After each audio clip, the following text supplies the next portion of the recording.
Howdy, partner. Today we're watching more overly sarcastic productions. This time, history summarized, the Wild West. Now, before we dive in, partner, make sure you go and check out the links in the description box below.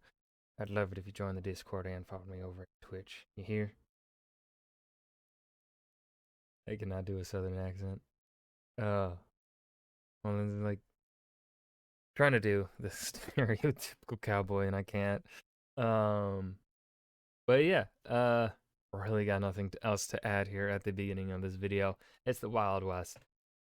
This is probably gonna be a boring episode. I'm not gonna lie. I'm not too excited about it. It's gonna be Manifest Destiny, which is just sad. It's just depression. And cowboys, which are like just herders, ranch herders. Yeah, man. I am curious though to hear what Blue covers here in 11 minutes. Let's go ahead and dive right in. The Wild West is an alluring yet tricky historical setting, partly because despite how comparatively recent and familiar it is to most of us, the lines between the realistic and the fantastic are astoundingly blurry. A lot of that confusion can be attributed to the emblematic character archetype of the cowboy. In real life, they did exactly what their name implies, herd cows, and that was it, but the trope has a truly staggering amount of ahistorical character baggage attached. In popular culture, it's more often portrayed as It's time. No. Whew, that was a close one. Almost allowed my abiding love for roguish Matthew Mercer characters to derail this number completely. Now, the name's Blue. Let's do some history. Okay, so right off, McCree actually helps make my point. He doesn't ride around herding cows. He's a... Okay, so this would be before the name change, right? Yeah. gunslinger, a noble vigilante out on the frontier defending justice. I couldn't remember if that was his original name or if that was the name that has been changed to. American way and the payload, sometimes. Unfortunately for our boy Jesse, the archetype of the gunslinger is just that, an archetype, and you'd be really hard-pressed to actually find one in the real-life West. It sounds surprising, but nearly all... To me, this is by far the most surprising fact about the Wild West. While allowed on the open frontier, firearms were strictly prohibited in nearly all towns. The most famous shootout in Western history only happened because 3 outlaws refused to turn in their guns to the sheriff. I've linked a Smithsonian article in the description if you want to learn more. All settlements Lovely. had strict firearms regulations precisely to stop things from being quite so wild. Because turns out everyone having guns tends to cause a lot more problems than it solves. The Wild West had gun control. Who knew? Now, there were lawmen, and some famous ones to boot, like Wyatt Earp and the legendary 3,000 arrests of badass extraordinaire Bass Reeves, but they were the exceptions rather than the rule. So, to get a proper picture of the American West, let's jump way back to where it all started.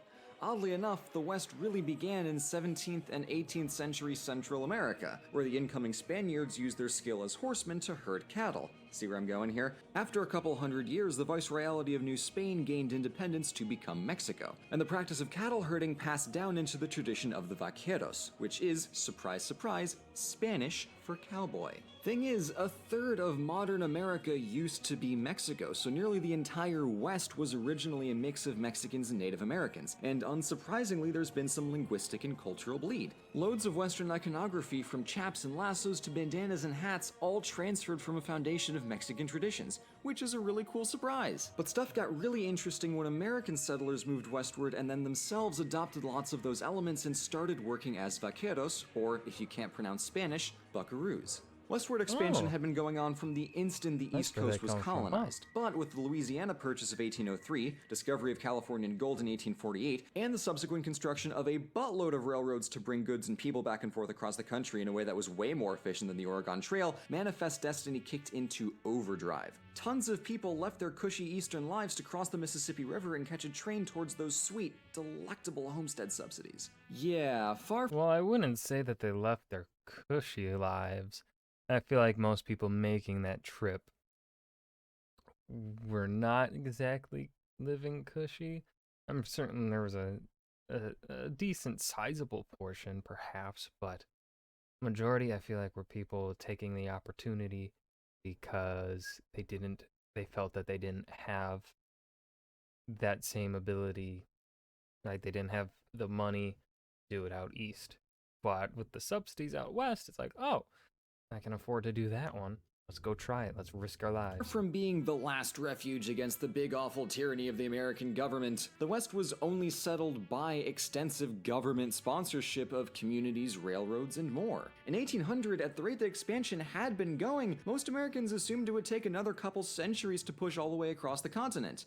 But hey, that's what happens when you have really effective federal directives. Much of that development was peaceful, but a lot of it wasn't. So, speaking of, I've said elsewhere that Cowboys vs. Indians is a 2-gallon barrel of worms with dynamic jack-in-the-box launching action, and in brief, here's why. That story typically portrays the noble cowboys as defending the western settlers from the savage Indians who were in turn seeking to destroy all that was star-spangled and good. But the cowboys didn't even fight the Native Americans. The government did. Specifically, they used 2 key tactics during the Plains Indian Wars of the 1850s, 60s, and 70s to stake their claim on the West and shoo away its previous inhabitants. The first and most obvious one is outright fighting. Now, Cowboys versus Indians sort of presupposes a level-ish playing field, but the reality was anything but. Government soldiers pushed west and killed natives, which in turn drove the natives to retaliate, and things just kept escalating, getting worse and worse and worse as each fought for the land. And the second strategy involved the mass extinction of bison, which was a staple resource in the Native American economies. In the span of a century, a combination of outright hunting and indirect habitat loss tanked bison populations from 40 million to just a few hundred. Yikes. If you've seen my previous video about Buffalo Bill, you can get a sense of just how massive an operation this really was. So yeah, I take issue with Cowboys versus Indians because 1, no cowboys, and 2, the American government was insanely overpowered by comparison on account of guns and the literal decimation of Native American populations from smallpox a century earlier. I wish it was just a cinematic fight between 2 colorful bands of warriors. But in reality, it was a calculated subjugation of the native population by any means available to take their land and resources because they could. So less and more. It's gold, and it's mine, mine, mine. Okay, so now America has all this land to itself, California's off doing its old gold rushy coastal seaport metropolis thing, but what about the rest of the West? All that middle stuff? Well, compared to the rest of the country, it's pretty sparse today, and it was pretty sparse then. Aside from family-owned homestead ranches, society took shape along railway lines near pockets of natural resources, and, hilariously, but perhaps unsurprisingly, around brothels. With the sole notable exception of that one time in the 1860s that America nearly ripped itself in half, westward expansion and settlement and development continued at quite a clip. And honestly, 100 years might not sound like it was that fast, but consider the comparison. The pre-United States eastern seaboard took several different European powers nearly 300 years to colonize. Now, it was the same rough length as the coastline between Amsterdam and the Straits of Gibraltar, and they crossed an ocean to do it, so still, not bad. But then, in the span of a century and some change, the United States by itself had developed a functioning and lucrative territory 10 times the size of the original colonies. That's a metric Roman Empire's worth of land in just 100 years. With all this history now laid out, I'll be 100% honest. In my personal opinion, the West was not wild. Between the strong military presence, the pervasive government administration and economic assistance, and the strict law enforcement, I don't see much of an argument for why it was any more wild then than it is now. The main difference is there's more stuff there now. Okay, so now that I've thoroughly de-romanticized the West, sorry about that, where did the myth that we all know actually come from? I think that its roots really lie in a handful of colorful characters. The people who took this new, larger-than-life land and did things that no one else could. People like Buffalo Bill, Annie Oakley, Butch Cassidy, Billy the Kid, real-life Old West Batman Bass Reeves, and loads of others with personal stories that are truly wild. Their lives in turn launched a demand for entertainment like Buffalo Bill's Wild West show, which spread across America and Europe like crazy. Then, after the characters in demand were established, technology kicked in and Hollywood movies put the Wild West into overdrive. At the risk of getting way further down the rabbit hole than I want to, I'll do my best to keep this to the point. Hollywood got its start because Thomas Edison was being an asshole, as Thomas Edison is wont to do. He had a lot of patents for the new motion picture tech, but filmmakers found that if they were all the way on the other side of the country, Edison couldn't do anything to stop them from using it without his permission. Truly, the lawlessness of the West is on full display in this daring show of corporate trickery. I'm honestly kind of surprised the Hollywood sign doesn't just say "Suck it, Edison." Anyway, a combination great. of good I'd weather love that. and handy Change it. geography for various locations quickly made Southern California the go-to place to make movies, and their favorite genre was the Western. It took a little bit of time to find their footing, but John Wayne's 1939 Stagecoach was an absolute hit and kicked the genre into high gear. And Hollywood remained obsessed with Westerns through the 1960s. On paper, the movies evoked a lot of the excitement in people's imaginations of the West, with plots like the construction of railroads, lawmen hunting outlaws, outlaws running from lawmen, cowboys protecting their ranches, the US government fighting the Native Americans, typical, if a bit exaggerated Western stuff. But the unifying thread was that nearly all of the protagonists were white, which is not only generally annoying, but I mean, that would be that kind of defines the 20th century. Everything you see is white. all the protagonists are gonna be white. Well, 80s and 90s kind of started to have that change a little bit. blatantly untrue in this case, especially with the West being such a massively multicultural place in reality. Okay, let's see. There were white Americans, Native Americans, Mexican vaqueros, Chinese immigrants who essentially carried the railroad effort, and black Americans who at one point made up a quarter of all cowboys. And I haven't even had time to talk about them because I've been so focused on Native Americans and Mexicans. There was so much diversity going on out there, all in large numbers and all in roughly the same rural Western boat. It was a team effort through and through. The archetypal cowboy myth bothers me so much because there is no archetypal cowboy. This is such a pervasive and resilient misconception that plays into so many gross American xenophobias, and it's overwhelmingly the fault of these westerns. Curse you, Hollywood!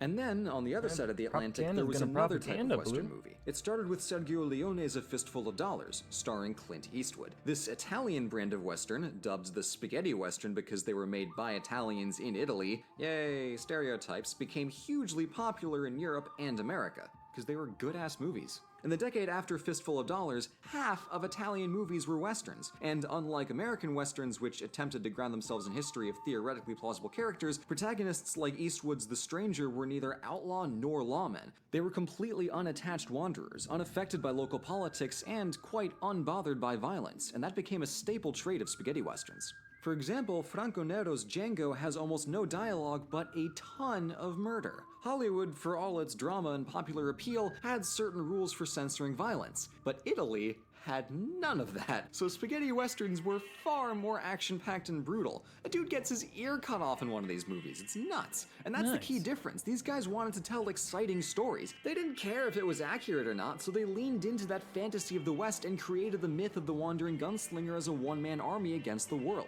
The general distinction here is that Hollywood made cowboys white, but Italy made cowboys badasses.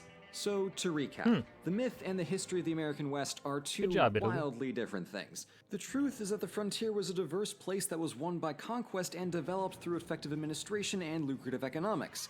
The myth, of course, is... It's high noon. Yeah, what he said. And there's absolutely nothing wrong with romanticizing history to tell an engaging story and just have fun if you are being upfront about it. But misrepresenting history while feigning authenticity is always extremely dangerous. In short, have fun while you're playing Red Dead Redemption 2, but recognize that the damaging elements of possibly unpopular opinion, I did not like Red Dead 2 story. Thought it was very bland and boring. I was very unhappy with the ending, as in the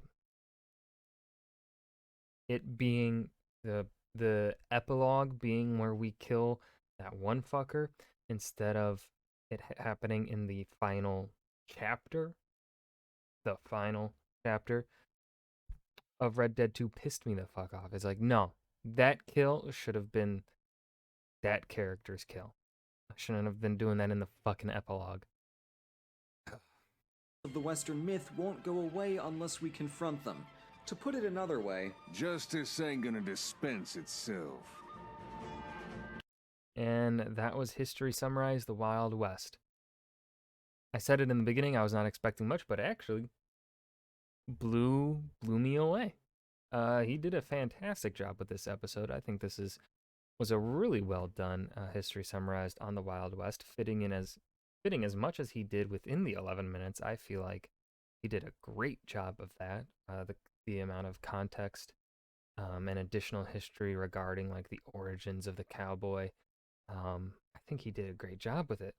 Now, of course, this didn't take the approach that I was expecting. I was kind of thinking that we were going to get a story on the Wild West in the terms of like Western American Western expansion and Manifest Destiny, which we got a little bit of, but like I was expecting that to be like the whole video, like this just being a video on like Western Manifest Destiny, perhaps, and the actions the U.S. government did to expand westward.